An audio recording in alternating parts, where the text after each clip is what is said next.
Hello guys and welcome back to the channel. My name is Zen and today we're doing a special emergency video.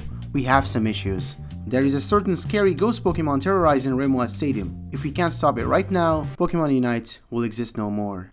On a serious note, Gengar got an indirect buff because of boost emblems.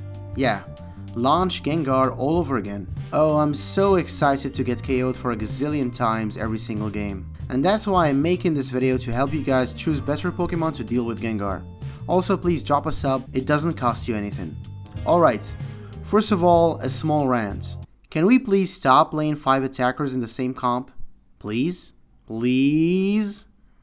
If you don't want to get one-shotted, play defenders, play supports, play all-rounders. Please, no more Lane Cinders, Greninjas, Decidueyes, or Gardevoirs. Man, anything over 2 attackers in a single team is a huge gamble. So, if you want to deal with Gengar, you need to look for some tankiness, status effects like hindrance to resistance, unstoppable to counter the sleep effect coming from Gengar's Dream Eater, and crowd control, something that you can't get significant amounts of it from only playing attackers. Now that I included the criteria, let's begin with the top pick first. Our boy Blastoise, using Water Spout and Rapid Spin. You can't get slept while spinning on the toys, and you'll be able to run down Gengar, not worrying about instantly dying. You'll still take damage though, so don't get cocky and know your limits. Water Spout also gives you that extra slow that makes chasing Gengar easy. Second character, we got Slowbro, another very tanky defender. Basically, his Unite move Slow Beam counters every Pokemon in the game. The plan is to Unite Gengar at Zapdos and easily KO him. Very basic plan. Third Pokemon, Serena. Again, same thing, you can target Gengar and solo Unite him, easy peasy. She's not as tanky as Slowbro and Blastoise, but the damage she outputs balances it out, and she can heal because of her passive ability, Queenly Majesty. Also, her kit has so many slows and CCs, Dropkick, Grassy Glide, and Stomp. Fourth Pokemon is Mr. Mime. Obviously, very few people play this character. He has the lowest pick rate in the game. You'll only see him in 3 games out of 100 you play on average. His Unite is a bunch of mini-stuns and silences that do damage, and let me tell you, I've played against a few Gengars in the past using Mr. Mime, and they'll literally melt down in front of your eyes. By the way, for some reason Mr. Mime's win rate has gone up by 2% after the introduction of boost emblems. But you might not want to pick up this character because he requires some time to get used to, and he has a higher skill ceiling than most Pokemon in the game. Fifth Pokemon is Mamoswine. Also tanky, can't get one-shotted. His kit is full of crowd control. He has really good engage with Icicle Crash and high horsepower. Ice Fang can reposition Gengar to zone him from his team. Earthquake stuns enemies for 1.5 seconds. His Unite move, if you are using attack weight, can deal a lot of damage, and crowd control. Pair Mamoswine with Ninetales, do a freeze lane, and Gengar will never gank your lane. If he does, just play defensively and he is doomed. Easy peasy. Go next. Sixth Pokemon is Azumarill. Yeah, Blue Pikachu. Well, this is another case of using his Unite move to target Gengar and hopefully one-shot him or chunk him really badly where he can't really fight for long. Seventh Pokemon. Let's go with an easy one. Blissey, the second most played character in the game with a 30% pick rate. While Safeguard is OP, it cancels all status effects and makes her and an ally immune to hindrances for 3 seconds. Also, she has the highest HP in the game. She can't get one-shotted. You also have Egg Bomb, another decent move for crowd control. Number 8 is Big Tree Trevenant, the best defender carry in the game. Super tanky, deals loads of damage, the resets on Hornleash makes it a superb crowd controlling move, his Unite move is also good for CC and damage, and Gengar cannot deal with Trevenant, it's mission impossible for him. Number 9 is Greedent. Well, I chose this character not for his CC or damage, but mainly for his mobility and sustain, hard to KO and hard to reach. Also a good invade option against Gengar, because Gengar between level 1 and 4 is an easily exploitable jungler.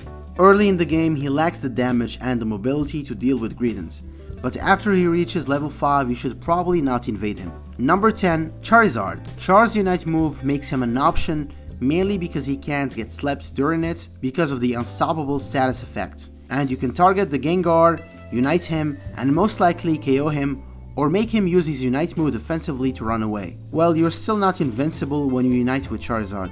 You can still take damage, so be a little cautious.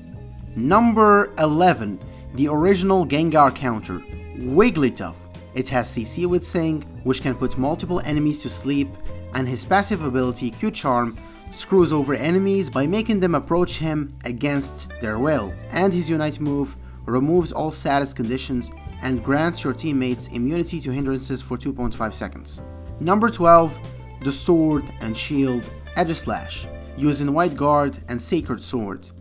Now, I do not recommend playing this character if you haven't mastered him yet and understood his kit, because this guy is one of those hard skill ceiling characters, but besides that, he has very good CC, Engage, Unstoppability, and Sustain. Incredible character and very rewarding if you know how to play him. Number 13, Snorlax, very underrated character, tanky, has CC and Unstoppability. You should be playing Heavy Slam and Block to have Engage, to zone out Gengar from his team and to also stun him.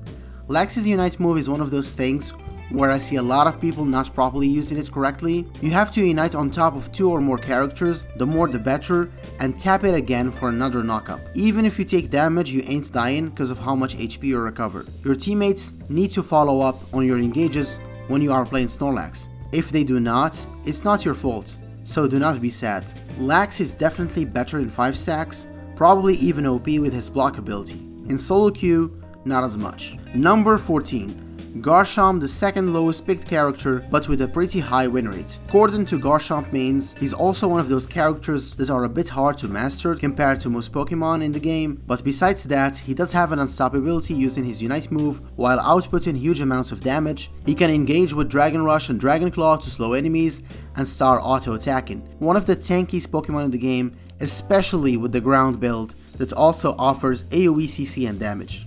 Number 15 is Buzzwole, the newest character in the game. He wasn't going to be in the video, but after seeing his abilities I had to re-record it and add him because he does offer some good crowd control. Superpower can let him grab opponents and drop them dealing damage.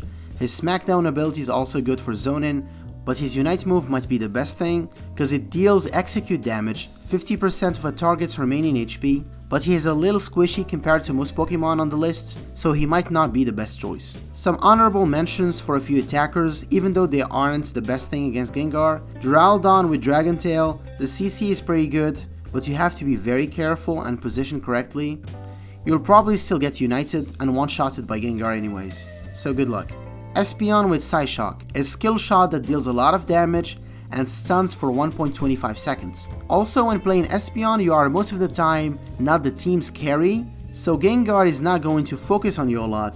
Espeon's Unite move has really good CC, especially if your teammates can follow up. Gengar shows up, you pop it, and you hope your teammates deal with him. The Unite has one of the lowest cooldowns, so you'll be able to use it quite a lot of times against Gengar.